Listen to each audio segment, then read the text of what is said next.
Welcome in. Thanks so much for joining me. Today, I'd like to discuss making life our practice. This video or podcast is really aimed at those of you who already have a regular meditation practice. But of course, for those of you who are aspiring to that, or you're curious about meditation or Buddhism, totally cool. Feel free to keep listening if you'd like. And so, primarily, what I want to discuss is this element of how we sometimes compartmentalize things in our life. Right. So, of course, this can apply to anything, but here I'm going to apply it to, our formal meditation practice. What we do on the meditation cushion or seat that we work on in the morning or evening, and then the rest of our life, and how these two things interact. So, of course, a formal meditation practice for most of us is an absolute necessity. In the traditional Buddhist path, there's pretty much no, lineage figure or important teaching out there that says, you don't need to do a formal meditation at all. You can just sort of forget it and just, get the full benefits. I've never heard that before. But of course, there's also the teaching that if we only leave it to the formal meditation, it's sort of like there's so many hours of our day and so many parts of our life that aren't being affected by the practice, right? And in order to understand how to make our life our meditation practice, or to make our life our Dharma practice, we also have to understand what this word practice, what it implies. Because a lot of people think of practice only as meditation. We're actually, in Buddhism, we have lots of different kinds of practices. Some involve what looks like meditation, and some involve just critical thinking throughout the day, or opening to awareness throughout the day, or different kinds of ways of working with our perception, beliefs, and habitual patterns. And of course, this involves mindfulness towards our verbal and physical actions, right? More or less trying to avoid things that are harmful, trying to adopt things that are beneficial, getting more consistency in that, also getting more depth in what that means, because some of those things are more subtle as we travel the path. Some are not, right? Like we shouldn't harm others, we shouldn't steal from them, things like that are more obvious. And then there's more subtle things that happen as we practice and study the Dharma. But either way, this is all this is what practice means. Whatever opens us more to the true nature of reality, whatever opens us up more to what is causing suffering and what is going to remove those causes, what's going to allow us to live in a more fluid, open way, what's going to provide a path and a means towards awakening from a Buddhist perspective. So in order to do that, obviously, we need to cultivate some awareness, presence, as well as insight on the meditation cushion, as well as an open heart, just opening to our practice in a loving way and growing that loving connection, not only with ourselves, but with others, right? That all needs to be a part of it. And again, I'm saying it in a very general way. There's lots of specificity in there too.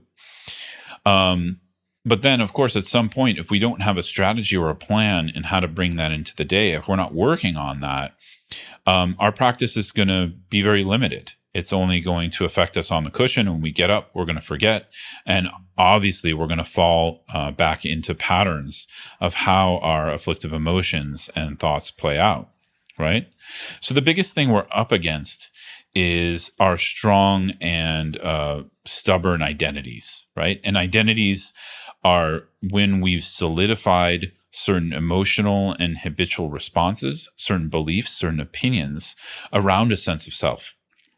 So these are going to be our most entrenched areas to work with. And therefore, I would advise we take a little bit more of a mid to long-term approach with those. But in the short term, we need to make a plan. We need to make some kind of a strategy for working with our thoughts, beliefs, emotions, and reactions, right? The easiest one to probably start with is working with our reactions. So in basic mindfulness practice, we learn to create space. We learn to provide that in the formal meditation, and then we start to practice that in short doses throughout the day.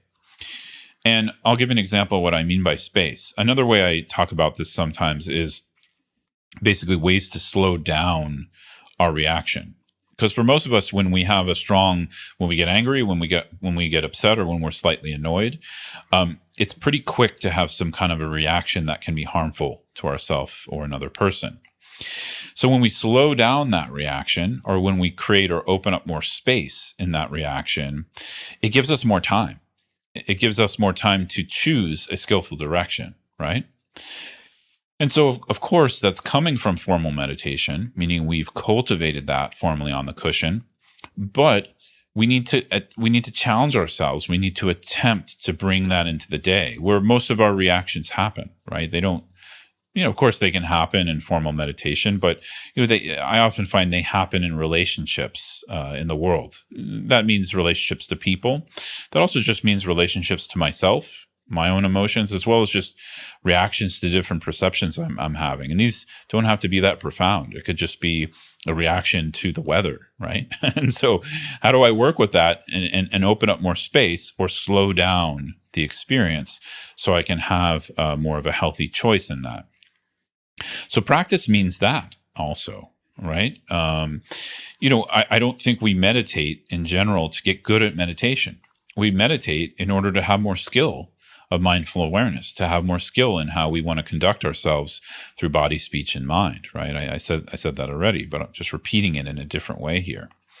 And then, of course, we're trying to unwind the whole package itself that forms very, very rigid and entrenched identities of who we are and what we think the world is. So we're trying to open up questions about these. So practice also includes that. So in Buddha Dharma, we have kind of two contexts for different kinds of methods of meditation. And we have the context of shamatha, or cultivating meditative awareness. And we have the context of vipassana, or cultivating insight. In that second category, mostly I've been talking about the first category of shamatha so far, and different practices and approaches we can try during the day. But in that second category of insight, or insight meditation, this is when we're opening up questions. This is when we're really opening up a process of more curiosity, less fixation. We're trying to understand why we get rigid around things. We're trying to open up and see what that actually is, right? And there's different kinds of insight, but eventually we want to have some kind of, or we want to trigger, or we want to practice a way to open up this perspective that everything we experience and or believe and or think is true, as it is. So this is where we really start to approach genuine freedom. This is where we start to practice things that may open up that rigidity and therefore offer us more freedom in our life. And of course, from a Buddhist perspective, move us closer towards what we call awakening, right? So